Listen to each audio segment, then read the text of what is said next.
स्वागत दोस्तों आपका चैनल इस वीडियो के सदा के सामने मोदी में चलेंगे। सबसे पहले सबसे बड़ी न्यूज़ आपको बताएंगे दोस्तों, संसद के अंदर संविधान पर चर्चा के दौरान जोरदार तरीके का घमासान मचा है। दोस्तों बताएंगे कौन कौन से नेताओं में जोरदार बहस देखने को मिली है और इसके बाद किस तरीके से प्रियंका गांधी के भाषण से पहले मोदी ने कन्नी काटी है दोस्तों, और बताएंगे कहां पर नरेंद्र मोदी डर कर चले गए हैं दोस्तों। इसी के साथ में वक्त संशोधन बिल को लेकर भारतीय जनता पार्टी में ही आपस में फूट पड़ गई है। दो बड़े नेताओं ने बीजेपी का बॉयकॉट कर दिया है दोस्तों। बताएंगे कौन से विधानसभा से बड़ी अपडेट है। इसी के साथ में बीजेपी के विधायक समेत 16 लोगों पर गैंग रेप का मामला दर्ज किया गया है दोस्तों। इसी के साथ में हाथरस के पीड़ित परिवारों ने किया है एक बड़ा खुलासा। बताएंगे किस तरीके से सीआरपीएफ के दबाव में लोगों को रखा गया है दोस्तों। इसी के साथ में किसानों के आंदोलन को लेकर 5 सदस्यीय समिति बनाई गई है। बताएंगे समिति किस तरीके से फैसला लेने वाली है, और जब राहुल गांधी ने अचानक से डीएम, एएसपी और एसडीएम को बुलाया तो फिर क्या हुआ है, एक पूरी रिपोर्ट छपी है दोस्तों। इसी के साथ में प्रियंका गांधी के भाषण पर हिमाचल प्रदेश के मुख्यमंत्री की ओर से बड़ी टिप्पणी सामने आई और गुजरात के अंदर एक बार फिर से फर्जी ईडी की टीम का भंडाफोड़ हुआ है। बताएंगे एक बड़ी पॉलिटिकल पार्टी का नेता भी फंस गया है। एक एक करके चलेंगे आज की सारी बड़ी अपडेट की तरफ, लेकिन उससे पहले अगर आप भी मानते हैं दोस्तों की संसद में संविधान पर चर्चा की मंजूरी देकर नरेंद्र मोदी जानबूझकर प्रियंका गांधी से डरकर भाग गए हैं और राहुल गांधी के भाषण आज होने वाला है दोस्तों। अगर आप भी मानते हैं कि नरेंद्र मोदी राहुल गांधी के भाषण के समय में भी मौजूद रहने की हिम्मत नहीं जुटा सकते, वो पूरी तरीके से इंडिया गठबंधन के वरिष्ठ नेताओं से डरते हैं, तो इस वीडियो को लाइक करके लाल बटन दबाकर चैनल को सब्सक्राइब करके बेल आइकन दबाकर कमेंट बॉक्स में देश मांगे परिवर्तन, बदलाव से देश में बढ़ेगी विकास की रफ्तार, तो कमेंट बॉक्स में अपनी राय जरूर लिखकर बताएं। दोस्तों चलते हैं सबसे पहले सबसे बड़ी अपडेट की तरफ, जहां पर लोकसभा के अंदर संविधान पर चर्चा के आह्वान के बाद सबसे पहले इंडिया गठबंधन की ओर से प्रियंका गांधी ने भाजपाइयों पर मोर्चा खोलते हुए संविधान पर चर्चा के दौरान कई सारी बातें कही है दोस्तों। प्रियंका गांधी की ओर से अपने भाषण की शुरुआत करते हुए कहा गया कि नरेंद्र मोदी की जातीय जनगणना के लिए गंभीरता का प्रमाण देखिए। जब चुनाव में पूरा विपक्ष जातिगत जनगणना की बात कर रहा था तब नरेंद्र मोदी कह रहे थे कि ये आपकी भैंस और मंगलसूत्र चुरा कर ले जाएंगे। लोकसभा में कांग्रेस पार्टी के नेत्री ने कहा कि हमारे संविधान ने आर्थिक न्याय की नींव डाली और किसानों, गरीबों और जरूरतमंदों की जमीन उन तक पहुंचाई। जवाहरलाल नेहरू ने HAL, BHEL और सेल, गेल, ONGC, NTPC, railway, IIT, IIM जैसे तमाम PSU और संस्थानें बनाई। उनका नाम पुस्तकों से मिटाया जा सकता है लेकिन राष्ट्र निर्माण में उनकी भूमिका को नहीं हटाया जा सकता। 75 साल में जनता का भरोसा रहा कि नीतियां उनकी भलाई के लिए बनाई गई। आदिवासियों को जल, जंगल, जमीन का अधिकार दिया गया। इंदिरा गांधी जी ने बैंकों के राष्ट्रीयकरण करवाए। कांग्रेस पार्टी की सरकारों में शिक्षा और भोजन का अधिकार मिला और सामाजिक न्याय से लेकर आर्थिक न्याय सारे तरीके के परिवर्तन कांग्रेस पार्टी के शासनकाल के दौरान हुए थे और लोगों को अच्छे एक जीवन का उपहार कांग्रेस पार्टी की सरकारों ने दिया था। लेकिन अभी नारी शक्ति को लेकर जो कानून मोदी सरकार लेकर आई है, इन्हें लागू करने में दिक्कतें आ रही है। महिलाओं को लेकर बनाए गए कानून को 2029 में लागू करने की बात चल रही है। अगर वाकई महिलाओं का हित चाहते हैं तो उनको इस कानून को तत्काल लागू करना चाहिए। कुल मिलाकर दोस्तों भाजपा के लोगों के पास एक भी सवाल का कोई जवाब नहीं है। आपको बता दें कि प्रियंका गांधी को विपक्ष के बड़े बड़े नेताओं की ओर से सराहना की गई है दोस्तों। शत्रुघ्न सिन्हा ने मीडिया से बात करते हुए कहा है कि प्रियंका गांधी का भाषण बहुत ही सराहनीय और प्रशंसनीय था और इसके साथ में इंडिया गठबंधन के कई और लोगों ने उनके पहले भाषण की जमकर तारीफ की है दोस्तों। आपको बता दें कि जिस दौरान प्रियंका गांधी संसद के अंदर बोल रही थी और एक के बाद एक भाजपा सरकार की पोल खोल रही थी, उस वक्त नरेंद्र मोदी गंगा के घाट पर अकेले बोट पर बैठकर घूम रहे थे। नरेंद्र मोदी का वीडियो भी सामने आया है दोस्तों, जहां पर पार्लियामेंट के सेशन के दौरान संविधान पर चर्चा लोग कर रहे हैं, सांसद कर रहे हैं, लेकिन नरेंद्र मोदी अकेले बोट में बैठकर घूम रहे हैं। इससे पता चलता है कि मोदी के लिए प्राथमिकता क्या है। भारत के संविधान पर सबसे बड़े उच्च सदन में चर्चा चल रही है लेकिन नरेंद्र मोदी कहीं और घूम रहे हैं। अगर आप भी मानते हैं दोस्तों कि ये उन्होंने घूमने का प्लान तब बनाया होगा जब प्रियंका गांधी के भाषण की बात समझ में आई होगी कि प्रियंका गांधी के सामने भाषण के दौरान अगर बैठेंगे तो उनकी सारी पोल खुल जाएगी और लोगों को पता चल जाएगा कि इस तरीके से जनता को मूर्ख बनाया जा रहा है। इसीलिए नरेंद्र मोदी प्रियंका गांधी का सामना करने से बचने के लिए इस तरीके से अकेले बोट में घूमकर टाइम पास कर रहे हैं दोस्तों। अगर आप भी मानते हैं कि नरेंद्र मोदी ने प्रियंका गांधी से डरकर इस तरीके से फालतू का टाइम वेस्ट किया है तो अपनी राय जरूर लिखकर बताएं दोस्तों। इसी के साथ में राहुल गांधी ने अचानक से प्रियंका गांधी के भाषण के दौरान किए जा रहे प्रोपोगेंडा को पकड़ा है दोस्तों। राहुल गांधी ने देखा कि जब प्रियंका गांधी भाषण दे रही है और उनका भाषण एकदम फॉर्म में चल रहा है तो बीच में प्रियंका गांधी के ऊपर लगे हुए कैमरे को हटाकर किसी और पर करने की कोशिश की गई, लेकिन राहुल गांधी अचानक से कैमरा बोलने लगे। इसके बाद वापस से कैमरा प्रियंका गांधी के ऊपर फोकस कर दिया गया दोस्तों। जैसे राहुल गांधी के भाषण को कमजोर दिखाने के लिए राहुल गांधी को भाषण के दौरान हटाकर किसी और को दिखाया जाना लगता है, उसी तरीके से प्रियंका गांधी के साथ भी करने का प्रयास किया जाता है। लेकिन राहुल गांधी वहां इसीलिए बैठे हुए थे ताकि सारे प्रोपोगेंडा को फेल किया जाए। आज राहुल गांधी का भी भाषण होने वाला है। उम्मीद है कि जोरदार तरीके का भाषण राहुल गांधी भी देंगे और देश के सारे बड़े मुद्दे उठाएंगे दोस्तों। आप लोग अपनी राय जो लेकर ताकि इसके साथ में बक्सा सुंदर बिल को लेकर भारतीय जनता पार्टी के अंदर ही बगावत हो गई है। कर्नाटक में भारतीय जनता पार्टी के 2 विधायकों ने खुलकर बगावत कर दी है दोस्तों। रिपोर्ट के मुताबिक कर्नाटक विधानसभा में शुक्रवार को पार्टी के 2 विधायक ST सोमशेखर और शिवराज हेबार ने पार्टी के फैसले की अवहेलना की है। इन दोनों नेताओं और विधायकों ने पार्टी के फैसले की अवहेलना करते हुए अन्य सदस्यों के साथ विधानसभा से वॉकआउट नहीं किया है और अपनी सीट पर बैठे रहे। बता दें कि विधानसभा के अंदर सत्तारूढ़ कांग्रेस पार्टी के सदस्यों ने कथित तौर पर विपक्ष के नेता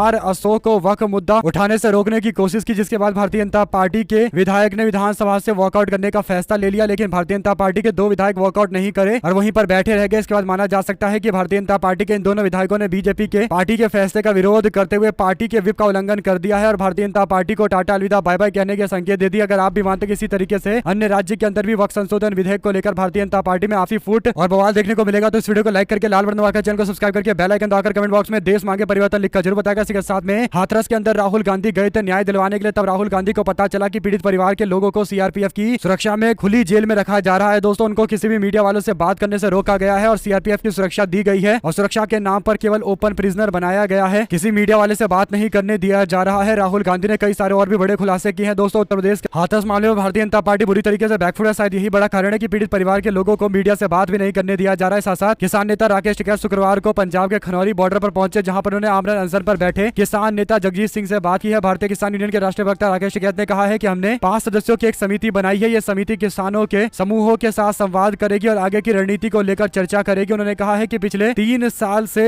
भारत सरकार ने कई संगठन बनाए हैं जो सरकार के एजेंडे का समर्थन करते हैं और इन्हीं संगठनों के माध्यम से भारत के असली किसानों के मुद्दों को दबाने का प्रयास किया जाता है, लेकिन अब ये सफल नहीं होने देंगे। इसके लिए कमेटी बना दी गई है। उम्मीद है कि आने वाले दिनों के अंदर कुछ बड़ा फैसला लिया जाएगा। साथ साथ कोर्ट से जमानत के कागज नहीं मिलने पर अल्लू अर्जुन को पूरी रात जेल में गुजारना पड़ा है। तेलंगाना की सरकार ने बड़ी कार्रवाई करते हुए एक पूरी रात अल्लू अर्जुन को जेल में रखा है। दोस्तों कांग्रेस पार्टी की सरकार ने कहा है कि अल्लू अर्जुन हो या फिर कोई आम जनता हो, सबको न्याय एक तरीके से देखता है और इसीलिए क्योंकि अल्लू अर्जुन के कार्यक्रम के दौरान एक व्यक्ति की मौत हो गई थी, इस पूरे मामले पर जिम्मेदारी तय करते हुए अल्लू अर्जुन को जेल के सलाखों के पीछे भेजा गया है। हालांकि आज जमानत मिल जाएगी दोस्तों, लेकिन एक दिन जेल में रखकर एक मैसेज क्लियर भेजा गया है कि चाहे आम जनता हो या फिर कोई बहुत बड़ा सेलिब्रिटी क्यों ना हो, कानून सबके लिए हमेशा एक रहे हैं और आगे भी एक रहेंगे। साथ साथ कोलकाता के रेप हत्या मामले को लेकर जिस तरीके से विरोध प्रदर्शन हुआ था, इसके बाद सीबीआई की टीम जांच करने के लिए पहुंची थी। लोगों को उम्मीद थी क्योंकि सेंट्रल एजेंसी जांच कर रही है तो सब कुछ सही से हो जाएगा, लेकिन सेंटर में क्योंकि भारतीय जनता पार्टी की सरकार है और सीबीआई अमित शाह के अंदर काम करती है दोस्तों, तो सीबीआई की विफलता एक बार फिर से उजागर हो गई है। कोलकाता के आरजीकर मेडिकल कॉलेज वाले मामले को लेकर अब तक 90 दिन बीत जाने के बावजूद कोई आरोप पत्र दायर नहीं हो पाया है, यानी फास्ट ट्रैक कोर्ट में राज्य सरकार काम करवा रही थी और कार्रवाई करवा रही थी और जल्द से जल्द सजा दिलवाने वाली थी दोस्तों, लेकिन विरोध प्रदर्शन करते हुए सीबीआई से जांच पड़ताल करने की मांग की गई, लेकिन अब इतने दिन बीतने के बाद भी न्याय नहीं मिला है। तो आप लोग समझ सकते हैं कि भारतीय जनता पार्टी की केंद्र सरकार की जो एजेंसियां हैं कितनी बुरी तरीके से फेल हो चुकी है दोस्तों। आज अगर किसी नेता को जेल में भेजने के लिए कहा जाए तो तुरंत एजेंसियां एक्टिव हो जाएगी और 90 दिन क्या 30 दिन के अंदर ही पूरे सबूत इकट्ठा करके जेल में भेज देगी, खासकर उन लोगों को जो बीजेपी के सामने झुकेंगे नहीं। लेकिन अब जो ये मामला सामने आया है जिस पर पूरा कोलकाता पूरा देश हिल गया था, उस पर सीबीआई जांच 90 दिन तक भी नहीं कर पाई और अभी तक आरोप पत्र दायर नहीं कर पाई। अगर आप भी मानते हैं कि सीबीआई केवल पॉलिटिकल मामले में एक्टिव होती है जब भाजपा को फायदा पहुंचाना होता है, तो और इसीलिए सीबीआई को कोर्ट ने तोता भी बोला था एक समय में और ये बात आज भी सही है, तो अपनी राय जरूर लिखा जाएगा दोस्तों। ज्यादा से ज्यादा वीडियो को शेयर कीजिएगा। साथ साथ कांग्रेस पार्टी और विपक्षी गठबंधन ने राज्यसभा के सभापति और उपराष्ट्रपति जगदीप धनखड़ पर जोरदार निशाना साधा है। कांग्रेस पार्टी के अध्यक्ष मल्लिकार्जुन खड़गे ने धनखड़ के खिलाफ अविश्वास का प्रस्ताव लाने की बात बताई। उन्होंने कहा है कि राज्यसभा में नियमों से ज्यादा राजनीति होती है, सभापति पक्षपातपूर्ण व्यवहार करते हैं, राज्यसभा में व्यवधान का कारण खुद सभापति है। खड़गे ने आगे कहा है कि सदन में राज्यसभा अध्यक्ष के आचरण ने देश की गरिमा को नुकसान पहुंचाया है। वो पद उन्नति के लिए सरकार के प्रवक्ता के रूप में काम कर रहे हैं, वो स्कूल के हेड मास्टर की तरह काम करते हैं। साफ शब्दों में जगदीप धनखड़ को कह दिया है कि अगर वो विपक्ष का सम्मान करेंगे तो उनका भी सम्मान होगा, अगर वो विपक्ष का अपमान करेंगे तो फिर उनका भी अपमान होगा। और अविश्वास का प्रस्ताव जो इंडिया गठबंधन लेकर आया है दोस्तों, इसका पूरी तरीके से सपोर्ट कांग्रेस पार्टी और उसके नेताओं ने किया है। इसके साथ में राहुल गांधी ने डीएम, एएसपी और एसडीएम को बुलाया, लेकिन कोई नहीं पहुंचा। आपको बता दें कि हाथरस के अंदर राहुल गांधी के कार्यक्रम को लेकर ये बड़ी अपडेट है, जहां पर राहुल गांधी क्योंकि नेता प्रतिपक्ष है जो कैबिनेट के एक मंत्री के पोस्ट के बराबर होता है, तो उनके द्वारा डीएम, एएसपी और एसडीएम को बुलाया गया था, लेकिन कोई नहीं पहुंचा। तो इसका सीधा मतलब यह है कि ये सारे के सारे बड़े बड़े पोस्ट वाले अधिकारी इस बात से डरे हुए हैं कि अगर राहुल गांधी के कार्यक्रम में हाथरस चले गए होते, राहुल गांधी के साथ उनकी तस्वीर आ गई होती, तो शायद उनके खिलाफ सत्ताधारी दल की ओर से कार्रवाई की गई होती। दोस्तों राज्य में उत्तर प्रदेश के अंदर योगी आदित्यनाथ की सरकार है, शायद इसी से बचने के लिए डीएम और एएसपी राहुल गांधी के साथ नजर नहीं आ रहे हैं, जबकि नेता प्रतिपक्ष की बात उनको माननी चाहिए थी और उनके साथ रहना चाहिए था। साथ साथ दोस्तों सुखविंदर सिंह सुक्खू ने हिमाचल प्रदेश की आवाज उठाने पर प्रियंका गांधी की जमकर तारीफ करते हुए कहा है कि हिमाचल प्रदेश के लोगों ने चारों की चारों सीटें भारतीय जनता पार्टी को दी है, चारों के चारों बीजेपी के सांसद है जिनको हिमाचल प्रदेश की आवाज उठाने के लिए लोगों ने हिमाचल प्रदेश से दिल्ली भेजा है, लेकिन एक भी सांसद कोई हिमाचल प्रदेश की आवाज नहीं उठा रहा है, बल्कि प्रियंका गांधी जी हिमाचल प्रदेश के लोगों की आवाज उठा रही है। प्रियंका गांधी के द्वारा सदन में हिमाचल प्रदेश के लोगों खासकर सेब के किसानों की आवाज उठाने पर प्रियंका गांधी की तारीफ की गई है। दोस्तों सुखविंदर सिंह सुक्खू ने जमकर तारीफ की है। इसी के साथ में ईडी की गुजरात में फर्जी टीम पकड़ी गई है दोस्तों, भंडाफोड़ हुआ है ईडी की फर्जी टीम का। इसके बाद आम आदमी पार्टी के नेता इसका सरगना निकले हैं दोस्तों। गुजरात से ये बड़ी अपडेट सामने आ रही है। इसी के साथ में पंजाब की वजह से हरियाणा में नशा बढ़ा है। भारतीय जनता पार्टी के सांसद रामचंद्र जांगड़ा के बयान को लेकर विवाद खड़ा हो गया है दोस्तों। किसान आंदोलन पर आपत्तिजनक बयान देते हुए जांगड़ा ने कहा है कि किसान आंदोलन के दौरान टिकड़ी और सिंघू बॉर्डर के गांव से 700 से ज्यादा लड़कियां गायब हो गई है और पंजाब के नशेड़ियों ने हरियाणा में नशा बढ़ा दिया है। भाजपा के सांसद ने नशे को बढ़ावा देने के लिए पंजाब पर आरोप लगाते हुए कहा है कि 2021 से पहले हरियाणा में नशा नहीं था, लेकिन अब वो हमारे नौजवानों के बीच फैल गया है, नौजवान नशे से मर रहे हैं। भारतीय जनता पार्टी के सांसद ने खुलकर विवादित बयान दिया दिया है। दोस्तों अगर आप भी मानते हैं कि किसान आंदोलन को बदनाम करने की भाजपा के नेताओं की नीति आज की नहीं है बल्कि 3-4 साल पुरानी है, जब से ये किसानों का आंदोलन शुरू हुआ था। हालांकि बाद में उनको झुकना पड़ा था। आने वाले दिनों के अंदर फिर से माफी मांगनी पड़ेगी और कहना पड़ेगा कि मेरी तपस्या में कोई कमी रह गई थी। जिस तरीके से नरेंद्र मोदी ने बोला था, फिर से बीजेपी के लोग अहंकार दिखाते हुए किसानों से टक्कर लेने की कोशिश कर रहे हैं और विवादित बयान देने से भी पीछे नहीं हट रहे हैं। साथ साथ दोस्तों अरविंद केजरीवाल और उनकी पार्टी ने ऐलान किया है कि 2 जने अपनी सीट नहीं बदलेंगे। एक है मुख्यमंत्री आतिशी और दूसरा है पूर्व मुख्यमंत्री दिल्ली के अरविंद केजरीवाल। यानी अरविंद केजरीवाल अपनी सीट नहीं बदलेंगे, नई दिल्ली से फिर से मैदान में उतरेंगे। यहाँ से कांग्रेस पार्टी ने शीला दीक्षित के बेटे संदीप दीक्षित को चुनावी मैदान में उतार दिया है। दोस्तों जोरदार मुकाबला दोनों नेताओं के बीच में देखने को मिलेगा। हालांकि संदीप दीक्षित के चुनाव में लड़ने की घोषणा करने के बाद उम्मीद की जा रही थी कि हो सकता है कि अरविंद केजरीवाल भी अपनी सीट बदल दे, लेकिन उन्होंने फैसला लिया है कि वो नई दिल्ली से ही चुनाव लड़ेंगे। साथ साथ दिल्ली के विधानसभा चुनाव के लिए सियासी दलों ने अपने अपने पते खोलने शुरू कर दिए। आम आदमी पार्टी ने कांग्रेस पार्टी से आए कई सारे नेताओं को बड़ी जिम्मेदारी देकर उनको अपना प्रत्याशी बनाया है, तो कांग्रेस पार्टी ने भी कई सारे दिग्गज नेताओं को मैदान में उतारा है। दोस्तों कांग्रेस पार्टी ने इस बार संदीप दीक्षित को विधानसभा का चुनाव लड़ने के लिए कहा है और पार्टी ने कई अच्छे दिग्गज नेता उतारे हैं। कांग्रेस पार्टी ने कस्तूरबा नगर से अभिषेक दत्त को प्रत्याशी बनाया है, जो एमसीडी के पार्षद रहे हैं और छात्र राजनीति में मुख्य चेहरे के तौर पर कांग्रेस पार्टी के लिए जाने जाते रहे। दोस्तों इसी के तरीके से कांग्रेस पार्टी ने चांदी चौक से मुदित अग्रवाल को प्रत्याशी बनाया, जो पूर्व सांसद जेपी अग्रवाल के बेटे हैं और जेपी अग्रवाल का इस क्षेत्र में अच्छा खासा प्रभुत्व है, तो उम्मीद की जा रही है कि उनका बेटा भी अच्छा चुनाव लड़ेगा। और इसी के साथ में मुस्तफाबाद सीट से भी कांग्रेस पार्टी ने एक अच्छा और मजबूत उम्मीदवार दिया है। दोस्तों इसी के साथ में कांग्रेस ने पूर्व विधायक अनिल भारद्वाज को सदर बाजार से खड़ा किया है और सीलमपुर से आम आदमी पार्टी के विधायक अब्दुल रहमान को टिकट दिया गया है। इसी के साथ में आम आदमी पार्टी से द्वारका से विधायक रह चुके आदर्श शास्त्री को टिकट दिया गया है। बुराड़ी से मंगेश त्यागी चुनाव लड़ेंगे, तो कांग्रेस पार्टी ने अपने पुराने दिग्गजों को फिर से मैदान में उतारा है। दोस्तों इसमें से कई सारे ऐसे नेता जो अपने दम पर अच्छे खासे वोट इकट्ठा करने की क्षमता रखते हैं और ऐसे उम्मीदवार कहीं ना कहीं पूरे चुनाव को दिलचस्प मोड़ में लेकर आ सकते हैं। दोस्तों त्रिकोणीय मुकाबला भी हो सकता है। साथ साथ लोकसभा के शीतकालीन सत्र में शुक्रवार का दिन संविधान पर चर्चा के लिए रखा गया। दोस्तों इस विशेष सत्र में संविधान पर चर्चा की शुरुआत रक्षा मंत्री राजनाथ सिंह ने की है। इसके बाद विपक्ष के नेताओं ने भी अपनी अपनी बातें रखी है। सपा के चीफ ने सीमा सुरक्षा का मुद्दा उठाते हुए सीधा राजनाथ सिंह को ही कटघरे में खड़ा कर दिया है। हालांकि राजनाथ सिंह ने इन सबका कोई जवाब नहीं दिया है, लेकिन सवाल उनसे भी पूछे जाने चाहिए जो देश के रक्षा मंत्री हैं और चाइना के साथ विवाद में भारत कई एकड़ जमीन गंवा चुका है। इस तरीके के मीडिया दावे पर भाजपा का कोई नेता कोई टिप्पणी नहीं करता, दोस्तों बचने की कोशिश करता रहता है। साथ साथ बिहार के विधान परिषद के अंदर तिरहुत स्नातक क्षेत्र में उपचुनाव में जेडीयू को हार, एनडीए गठबंधन में ही आपस में फूट देखने को मिली है। न्यूज चैनल से बात करते हुए जेडीयू के प्रत्याशी ने कहा कि उनके खिलाफ साजिश रची गई है। जेडीयू की सीटिंग सीट थी, देवेश चंद्र ठाकुर एमएलसी थे, सीतामढ़ी से जेडीयू के सांसद बन गए। इसके बाद ये सीट खाली हुई। जेडीयू ने अभिषेक झा को प्रत्याशी बनाया, एनडीए के प्रत्याशी थे, चौथे नंबर पर आए। उन्होंने कहा है कि उनके खिलाफ एक साजिश रची गई और विश्वासघात के तहत उनको चुनाव हरवाया गया। सवाल यह है कि क्या भारतीय जनता पार्टी पर विश्वासघात का आरोप लगा रहे हैं जेडीयू के नेता? आने वाले बिहार के इलेक्शन में इसी तरीके से और भी आरोप लगेंगे जब बुरी तरीके से और चुनाव नेता हारेंगे। साथ साथ कांग्रेस पार्टी ने दिल्ली के विधानसभा चुनाव में सीलमपुर विधानसभा सीट से अब्दुल रहमान को प्रत्याशी बनाया है। 10 दिसंबर को आम आदमी पार्टी से इस्तीफा देकर कांग्रेस पार्टी में शामिल हो गए थे और इसके बाद अब्दुल रहमान ने आम आदमी पार्टी को आरएसएस का छोटा रिचार्ज बताया है। दोस्तों सोशल मीडिया प्लेटफॉर्म एक्स पर एक लंबा सा पोस्ट लिखते हुए उन्होंने आम आदमी पार्टी और उनके पूरे व्यवस्था पर सवाल खड़े किए। साथ आम आदमी पार्टी के विधायक रघविंदर शौकीन ने शुक्रवार को दिल्ली के मंत्री के रूप में शपथ ले लिया है। कैलाश गहलोत के इस्तीफे के बाद आम आदमी पार्टी ने नए मंत्री को नियुक्त किया था और अब रघविंदर शौकीन आम आदमी पार्टी के मंत्री बन गए हैं। यानी जिस समाज के व्यक्ति ने टिकट नहीं मिलने का आरोप लगाते हुए इस्तीफा दे दिया था कैलाश गहलोत ने, उसी समाज से आने वाले रघविंदर शौकीन को जिम्मेदारी चुनाव से मात्र 2 महीने पहले दी गई है। दोस्तों आपकी क्या राय है? क्या इससे आम आदमी पार्टी के पक्ष में और ज्यादा सामाजिक समीकरण मजबूत होंगे या नहीं मजबूत होंगे? शासक कर्नाटका के पॉलिटिक्स को लेकर एक और बड़ी अपडेट यह है कि भारतीय जनता पार्टी के नेता एक के बढ़कर एक नए स्कैंडल में पकड़े जा रहे हैं। बेलागावी में मोदी का एक और फॉलोवर इस तरीके के मामले में फंसा है। दोस्तों Bharatiya Janata party legal cell का फ्रॉड सामने आया है। आकाश अथनीकर पर आरोप लगे हैं कि गलत डॉक्यूमेंट बनाकर भारतीय जनता पार्टी के लीगल सेल का चीफ आकाश लोगों के साथ धोखाधड़ी कर रहा था। फेक गवर्नमेंट ऑर्डर की कॉपी जारी करते हुए लोगों को गवर्नमेंट जॉब दिलवाने जैसे वादे किया करता था। इसके एवज में पैसे वसूले जा रहे थे और कई सारे लोगों के साथ धोखाधड़ी की गई है। भारतीय जनता पार्टी के लोग कई बार धोखाधड़ी के मामले में फंस जाते हैं दोस्तों, और ये भी एक और बड़ा धोखाधड़ी का मामला सामने आया है। आपकी क्या राय है? लिखकर जरूर बताएगा दोस्तों। वीडियो को लाइक जरूर कीजिए ताकि हमारा कॉन्फिडेंस लगातार इसी तरीके से बढ़ा रहे। इसी के साथ में आंध्र प्रदेश के सरकार ने सेंट्रल गवर्नमेंट से कहा है कि विजयक यानी विशाखापट्टनम में बन रहे मेट्रो रेल के प्रोजेक्ट में 100% पैसा केंद्र सरकार को राज्य को उपलब्ध करवाना चाहिए। इस पूरे मामले पर अब लोगों ने कहा कि बेंगलुरु के अंदर भी इसी तरीके से मेट्रो के प्रोजेक्ट में सारा पैसा केंद्र सरकार को देना चाहिए। राज्य सरकार से फिर क्यों पैसे लिए जा रहे हैं? अगर आंध्र प्रदेश के अंदर भी विजयवाड़ा और विजयक में बनने वाले मेट्रो रेल प्रोजेक्ट को मोदी सरकार 100% चार्ज करेगी, 100% पैसा देगी, तो फिर देश के अन्य राज्यों ने कौन सी गलती की है कि उनको 100% पैसा मेट्रो रेल प्रोजेक्ट के लिए सेंट्रल गवर्नमेंट नहीं दे सकती? आंध्र प्रदेश की इस रिक्वेस्ट पर अगर सेंट्रल गवर्नमेंट एग्री कर जाती है दोस्तों तो फिर गंभीर सवाल खड़े होंगे और एक के बाद एक कई सारे और भी राज्य अपनी डिमांड करेंगे 100% पैसा का। साथ सामान्य सीट से दलित सांसद देने का श्रेय अखिलेश यादव को जाता है। अयोध्या के अंदर समाजवादी पार्टी के सांसद अवधेश प्रसाद ने सदन में ये बातें कही है दोस्तों। उन्होंने कहा कि मैं अयोध्या की जिस सीट से चुनाव लड़ा हूं वो सामान्य वर्ग की सीट थी, उसका दलित समाज के रिजर्व सीट से कोई लेना देना नहीं था। इसके बावजूद इस सीट पर मैं जीत गया और अखिलेश यादव ही ऐसा कर सकते हैं जो सामान्य सीट पर एक दलित सांसद को जितवा कर लाए हैं। अखिलेश यादव की तारीफ करते हुए अवधेश प्रसाद ने कई और बातें संसद के अंदर संविधान पर चर्चा के दौरान कही है। वहीं पर तेजस्वी यादव के आने से पहले पेपर लीक, तेजस्वी यादव के जाने के बाद पेपर लीक, तेजस्वी यादव के 17 महीने के अंदर चटपट झट तरीके से युवाओं को नौकरी दी गई। चट मतलब परीक्षा, पट मतलब परिणाम, झट मतलब नौकरी। आज डीएम साहब बीपीएससी के अभ्यर्थियों को थप्पड़ मार रहे हैं, हम नियुक्ति पत्र दे रहे थे। बस इतना ही अंतर है दोनों सरकारों में। हम लोगों ने लोगों के साथ न्याय किया, लोगों को रोजगार दिए, लेकिन आज दर दर भटकना पड़ रहा है। बीपीएससी जैसी परीक्षा में पेपर लीक के फिर मामले सामने आ रहे हैं और डीएम साहब के द्वारा थप्पड़ मारकर उनको रोकने का प्रयास किया जा रहा है, युवाओं को रोकने का प्रयास किया जा रहा है। साथ साथ आम आदमी पार्टी के विधायक नरेश बालियान की मुश्किलें कम होने का नाम नहीं ले रही। दिल्ली की राव जेवन्यू कोर्ट ने शुक्रवार को दिल्ली में पूछताछ के बाद आम आदमी पार्टी के विधायक नरेश बालियान को न्यायिक हिरासत के लिए भेज दिया। उन्हें मकोका मामले में 7 दिनों के लिए पुलिस हिरासत के बाद कोर्ट में पेश किया गया था दोस्तों। 10 दिनों की रिमांड मांगी गई थी। इसी के साथ में प्रदर्शन शांतिपूर्ण है और पीछे हटने का कोई आदेश नहीं, किसानों के समर्थन में बोला सुप्रीम कोर्ट। दिल्ली के शंभू बॉर्डर पर पिछले कई महीनों में किसान अपनी मांगों को लेकर प्रदर्शन कर रहे हैं, जिसको रोकने के लिए बार बार पुलिस प्रशासन किसानों से भिड़ रही है दोस्तों। इसी मामले को लेकर सुप्रीम कोर्ट में सुनवाई हुई है। सुनवाई के दौरान सुप्रीम कोर्ट ने कहा है कि हम किसानों को हटाने के संबंध में कोई आदेश नहीं दे रहे हैं। आज सुप्रीम कोर्ट ने किसानों के गठित की गई समिति पर भी कई सारे सवाल खड़े किए हैं दोस्तों। हालांकि सुनवाई लगातार जारी है। उम्मीद की जा रही है किसानों की बातें मानी जाएगी और उनको दिल्ली आने से रोकने वाली ताकतों को रोका जाएगा। आप लोग की क्या राय है लिखकर जरूर बताएगा। ज्यादा से ज्यादा वीडियो को अपने लोगों तक शेयर कीजिएगा दोस्तों। साथ साथ एक देश एक चुनाव की अवधारणा के लिए जो कानून आने वाला उसका प्रस्ताव कैबिनेट में पास कर दिया गया। इसे 14 मार्च को